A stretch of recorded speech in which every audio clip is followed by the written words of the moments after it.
Bismillahirrahmanirrahim. Assalamualaikum warahmatullahi wabarakatuh. Alhamdulillahirabbil alamin. Wassalatu wassalamu ala asyrafil anbiya'i wal mursalin wa ala alihi wa sahbihi rasulillahi ajma'in. Amma ba'd. Alhamdulillah, senantiasa kita selalu memuji Allah Azza wa Jal, karena atas berkat rahmat-Nya lah kita masih diberi kesempatan, masih diberi kesehatan, nikmat hidup, nikmat Islam, nikmat iman. Maka dari itu sudah sepantasnya kita sebagai hamba yang bertakwa kepada Allah selalu mengucapkan kalimat mulia ini. Anak-anak Ustadz yang dirahmati Allah Subhanahu wa taala, semoga kita semua berada dalam lindungan Allah Azza wa Jal, karena mengingat situasi sekarang kita masih berada dalam pandemi COVID-19 ini. Semoga Allah lekas menarik wabah ini dan menjauhkan kita semua darinya. Salawat serta salam tak lupa pula kita sampaikan kepada Nabi junjungan alam Nabi Muhammad sallallahu alaihi wasallam dengan mengucapkan Allahumma shalli ala Muhammad wa ala ali Muhammad. Nah, kali ini Ustadz ingin menyampaikan suatu hadis yang diriwayatkan oleh Imam Tirmizi yang berbunyi, min husni islamil mar'i tarkuhu ma la ya'nih. Di antara kebaikan Islam seseorang adalah meninggalkan hal yang tidak bermanfaat baginya.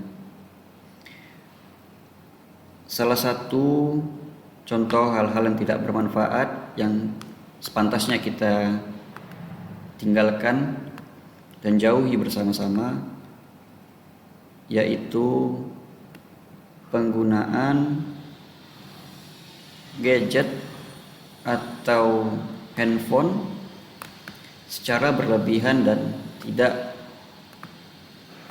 ada faedahnya,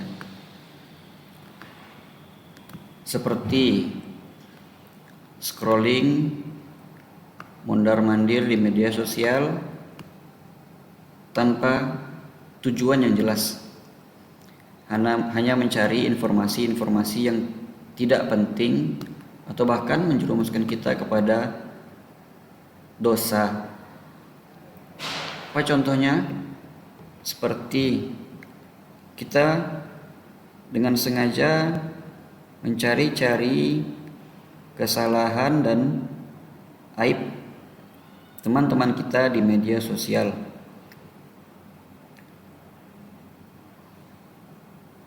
Termasuk juga mencari aib-aib atau kabar-kabar berita tentang artis dan selebritis yang mungkin antum-antuna idolakan. Termasuklah dalam hadis yang Ustaz sebutkan tadi, melakukan hal yang tidak bermanfaat, karena tidak ada manfaatnya untuk mengetahui kabar-kabar yang bahkan tidak menambah sedikit pun ilmu untuk kita. Apalagi contohnya seperti menggunakan handphone atau gadget untuk bermain game. Apalagi kemarin Ustadz sempat membaca suatu kabar di mana ada salah satu game online yang bersifat mobile, yaitu PUBG atau PUBG, yang jelas-jelas di dalamnya mengandung kesyirikan. Di mana di video yang Ustadz lihat terdapat suatu sistem di dalam gamenya untuk mendapatkan senjata dan equipment canggih untuk memperkuat diri kita. Si pemain game harus melakukan penyembahan kepada berhala. Nah, hal ini jelas bertentangan dengan agama kita. Allah jelas-jelas melarang kita untuk melakukan peribadatan selain kepadanya. Nah, mungkin itu saja yang Ustaz bisa sampaikan kepada antum antuna sekalian. Ustaz harap hadis yang sudah Ustaz sampaikan tadi bisa dihafal dan dipahami dengan seksama, bukan sekedar didengarkan saja.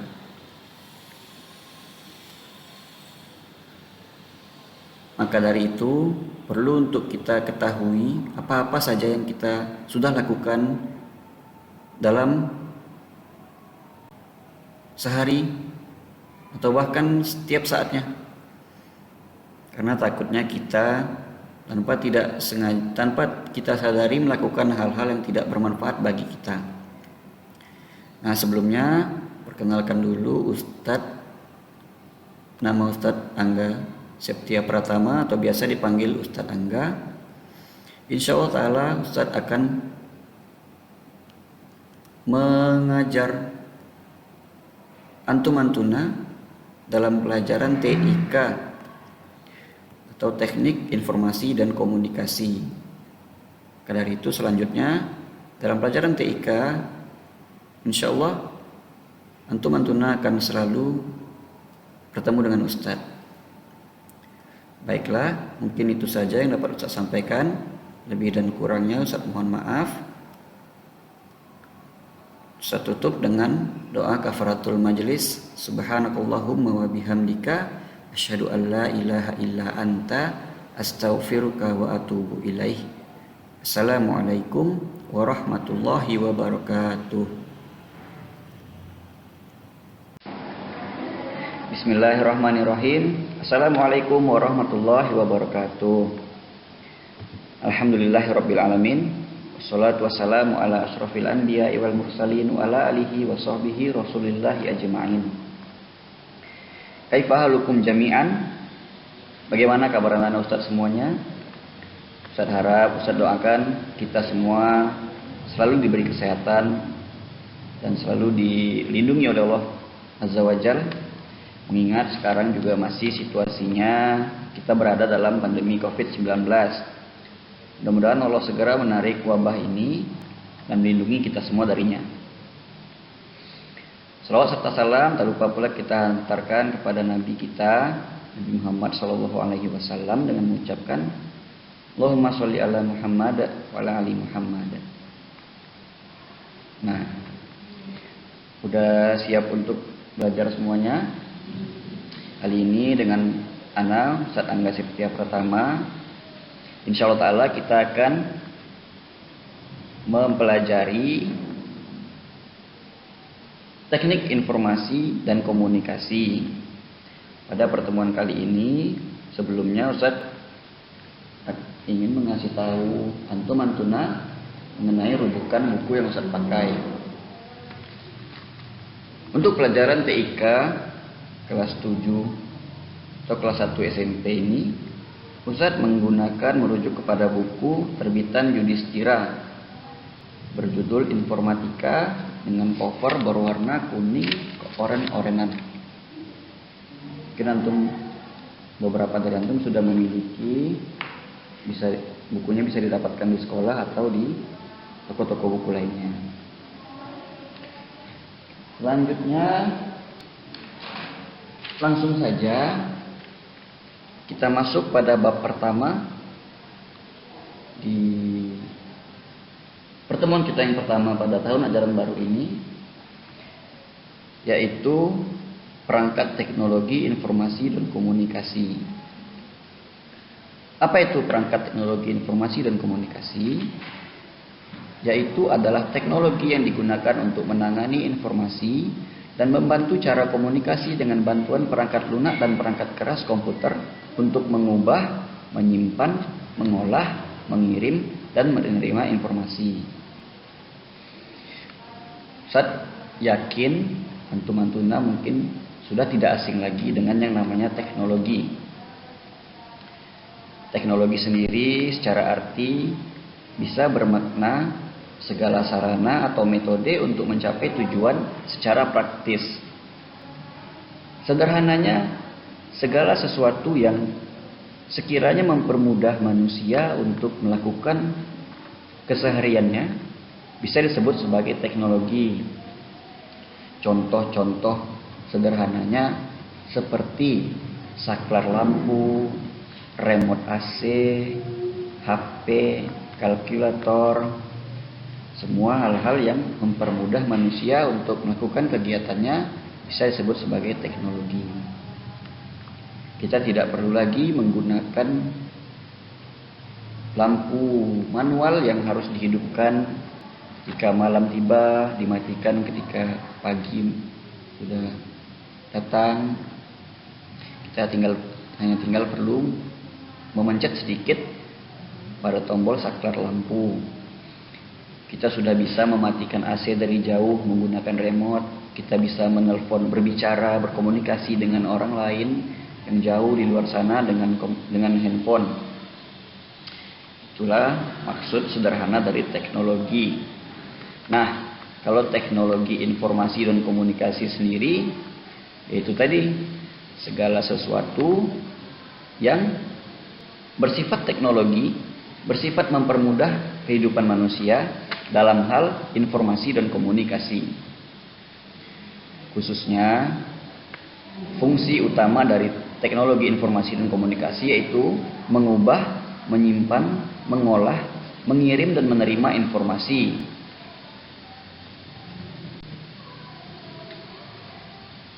Sudah kira-kira bisa dimengerti? Saya harap penjelasan Ustadz cukup mengenai poin-poinnya. Selanjutnya,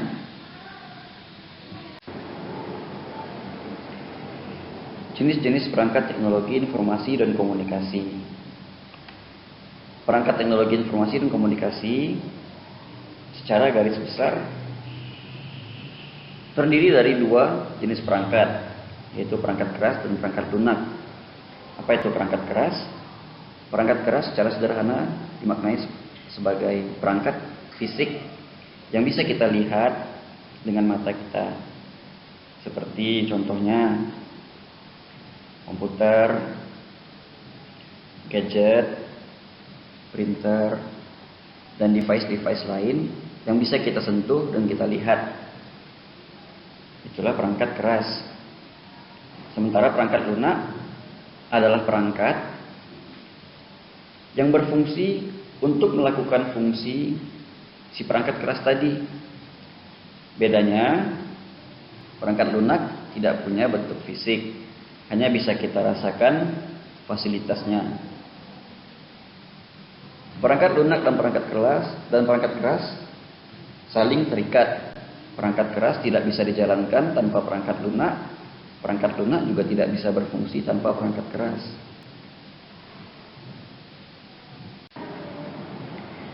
Perangkat keras pada teknologi informasi dan komunikasi yang pertama yaitu komputer. Nah, saya rasa kita semua juga sudah tidak asing lagi dengan yang namanya komputer. Mungkin di antara kita hampir setiap hari menggunakan perangkat keras ini. Sedikit informasi mengenai istilah komputer. Komputer sendiri berasal dari bahasa Latin, yaitu computare, yang artinya menghitung atau to compute. Komputer merupakan alat elektronik yang dapat menerima input data, mengolah data, memberikan informasi, menggunakan program yang tersimpan di memori komputer, menyimpan program dan hasil pengolahan, dan bekerja secara otomatis. Nah, komputer ini sendiri memiliki beberapa perangkat keras di dalamnya. Yang pertama, perangkat masukan dan keluaran atau perangkat input dan output, atau bisa disebut juga sebagai I/O device. Apa itu? Contohnya printer, monitor, keyboard, dan mouse.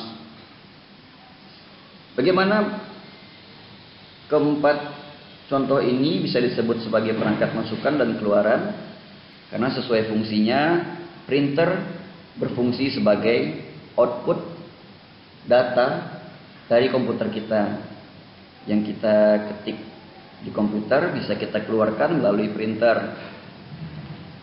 Yang kita proses di komputer bisa kita tampilkan di monitor.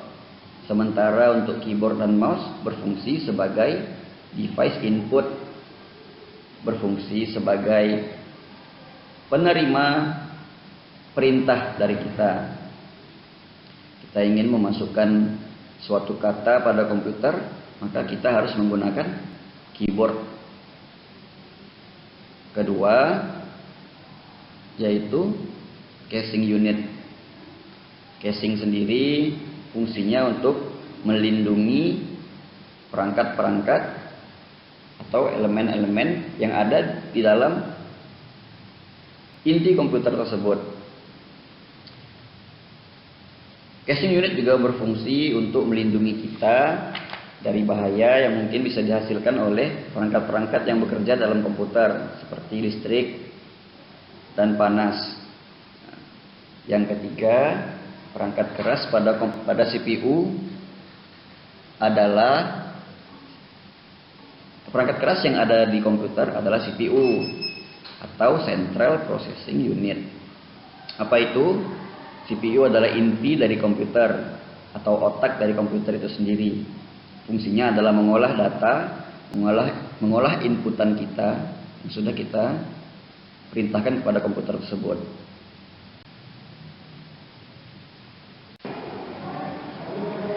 Perangkat teknologi informasi dan komunikasi yang kedua yaitu perangkat bergerak atau mobile device. Mobile device merupakan jenis perangkat yang dapat dibawa kemana-mana dikarenakan bentuk fisik yang kecil memungkinkan kita untuk membawanya. Jenis perangkat mobile device antara lain handphone dan tablet. Nah, handphone dan tablet ini sudah erat sekali dengan kehidupan kita sehari-hari. Tapi tahukah kita apa yang membedakan handphone dan tablet? Secara fisiknya, handphone cenderung lebih kecil daripada tablet. Handphone sendiri umumnya menggunakan perangkat lunak atau OS Android atau terbatas dengan iOS. Berbeda dengan tablet, tablet lebih mendekati kepada komputer. OS yang dipakai pun cenderung hampir sama dengan OS yang dipakai dengan komputer. Selanjutnya yaitu perangkat lunak atau software. Perangkat lunak atau software merupakan bagian dari sistem komputer yang digunakan untuk melakukan fungsi dari perangkat keras atau hardware. Perangkat lunak ini walaupun secara fisik tidak terlihat, tapi merupakan penghubung antara manusia sebagai pengguna perangkat dengan hardware atau mesin yang digunakan. Nah, perangkat lunak ini sendiri yang pertama yaitu sistem operasi. Sistem operasi merupakan jenis perangkat lunak atau software yang digunakan untuk melakukan manajemen dari perangkat keras. Karena fungsinya sangat besar, sistem operasi harus terinstall terlebih dahulu di perangkat hardware yang digunakan. Dengan kata lain, sistem operasi merupakan induk dari aplikasi-aplikasi atau software-software yang lain. Sebelum kita bisa menggunakan software-software lain seperti Microsoft Office, kita membutuhkan sistem operasi untuk menjadi wadah bagi si Microsoft Office tersebut. Apa-apa ya contohnya? Sistem operasi komputer salah satunya adalah Windows, Linux, dan macOS atau Macintosh Operating System. Mungkin kita sudah tidak asing lagi dengan 3 jenis sistem operasi komputer tersebut. Nah, yang kedua, sistem operasi pada handphone, yang pastinya kita sudah lebih tidak asing lagi dengan kedua jenis sistem operasi yang biasa dipakai pada handphone, yaitu yang pertama Android dan iOS. Kelebihan dari Android ini sendiri yaitu terletak pada fitur aplikasi yang mudah dan tidak sulit dipahami. Android juga mampu melakukan multitasking, bersifat open source, juga mudah untuk digunakan. Sistem operasi ini juga tidak terlalu besar menggunakan RAM pada perangkat keras kita atau HP kita. Yang kedua yaitu iOS. iOS merupakan produk turunan dari Apple, perusahaan Apple. Kelebihannya yaitu salah satunya user friendly dan sangat sulit diserang virus. Tampilannya yang disajikan sangat menarik dan bagus. Upgrade yang dilakukan juga relatif lebih mudah. Tapi selain itu, iOS sendiri juga punya kekurangan. Salah satunya yaitu iOS cenderung lebih mahal. Banyak lisensi-lisensi yang harus kita beli. Adanya keterbatasan untuk melakukan proses perubahan tampilan juga menjadi salah satu kekurangan iOS. Terakhir, mungkin garansi yang ada hilang jika dilakukan perubahan secara mandiri karena bersifat terikat pada perusahaan Apple. Selanjutnya, perangkat lunak. Yang kedua adalah aplikasi. Seperti yang sudah saya sebutkan tadi, aplikasi hanya bisa diinstal ketika OS atau operating sistemnya atau sistem operasinya sudah kita install terlebih dahulu. Aplikasi sendiri juga terbagi menjadi dua, yaitu aplikasi komputer dan aplikasi handphone. Saya rasa Antuna pasti sudah tidak asing dengan aplikasi yang ada pada komputer dan handphone. Apa contoh aplikasi komputer? Yang pertama yaitu Microsoft Office. Microsoft Office adalah produk turunan dari Microsoft yang berfungsi untuk melakukan pengolahan kata atau word processing. Selanjutnya ada Adobe Photoshop atau Adobe Photoshop. Adobe Photoshop merupakan perangkat lunak aplikasi yang diproduksi oleh perusahaan Adobe yang fungsinya untuk melakukan proses pengeditan dan pengolahan gambar maupun foto yang dapat dijalankan menggunakan sistem operasi Windows, macOS, dan macOS X. Format yang dihasilkan dari Adobe Photoshop adalah format PNG, JPG, JPEG, dan format lainnya yang berkaitan dengan gambar. Selanjutnya, aplikasi pada handphone. Mungkin sebenarnya di handphone dan pada komputer tidak banyak perbedaan dalam aplikasi. Hanya saja mungkin perusahaan-perusahaan dan pengelolanya yang berbeda. Seperti misalnya di aplikasi komputer ada Microsoft Office. Kalau di handphone sendiri ada yang namanya Spreadsheet. Spreadsheet bersifat gratis, berbeda dengan Microsoft Office di komputer. Tapi yang umumnya, contoh aplikasi pada handphone yang kita sudah sama-sama ketahui, yaitu WhatsApp. Merupakan jenis aplikasi perangkat lunak yang ada pada handphone dan digunakan untuk melakukan pesan instan. WhatsApp juga bisa digunakan untuk mengirim foto, video, dan pesan teks. Aplikasi pada handphone yang kedua, contohnya yaitu Google Maps. Google Maps merupakan jenis perangkat lunak yang telah disediakan oleh Google. Google Maps sama halnya dengan peta yang menunjukkan suatu wilayah dan dapat menjelaskan gambaran dari lokasi yang sesuai. Mungkin banyak lagi aplikasi-aplikasi pada handphone yang sudah sama-sama kita ketahui.